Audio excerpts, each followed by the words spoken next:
તાલુકામાં એક જેતપુર ગામ આવેલું છે. ત્યાંથી એક 4 વર્ષની બાળકી પોતાના માતા પિતા સાથે માતાના માંડવે આવેલી હતી, જેમાંથી તારીખ 6/4/25ના રોજ બપોરે 12:30ના સુમારે આ બાળકી ચાલતી ચાલતી ત્યાંથી નીકળી ગયેલ અને ત્યારબાદ મા બાપને ખબર પડતા પોલીસમાં જાણ કરેલ અને પોલીસને આશરે 1:30 વાગ્યાના સુમારે ખબર પડેલ કે આવી રીતના બાળા છે એ જતી રહી છે. તેથી પોલીસે તાત્કાલિક મોરબીના તાલુકા પીઆઈ અને એની ટીમે અલગ અલગ 30 પોલીસની ટીમ બનાવી અને અલગ અલગ કામગીરી હાથ ધરેલ, જેમાં એક ટીમ છે એ સીસીટીવી સર્ચ કરવામાં લાગી ગઈ.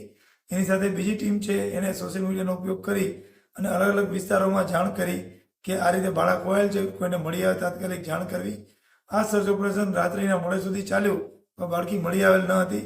ત્યારબાદ સવારે 6 વાગ્યાથી પાછું ઓપરેશન ચાલુ કર્યું હતું, જે દરમિયાનમાં અલગ અલગ વિસ્તારોમાં બધે ફેલાઈ ગયેલું હતું કે આ બાળકી ખોવાઈ ગઈ છે અને પોલીસે તમામ જગ્યાએ આ મેસેજ પહોંચાડેલો હોવાથી એક કોળી વસ્તાભાઈની વાડી છે, ત્યાં પોતે મજૂરી કામ કરે છે, ત્યાં બાળકી પહોંચી ગયેલ અને મળી આવેલ, જેથી તાત્કાલિક પોલીસને જાણ કરેલી કે આ બાળકી અહીંયા મળી આવેલ છે. તેથી પોલીસ તાત્કાલિક ત્યાં પહોંચી ગઈ, બાળકીનો કબજો લઈ અને માતા પિતાને બાળકીનું મિલન કરાવી આપેલ છે.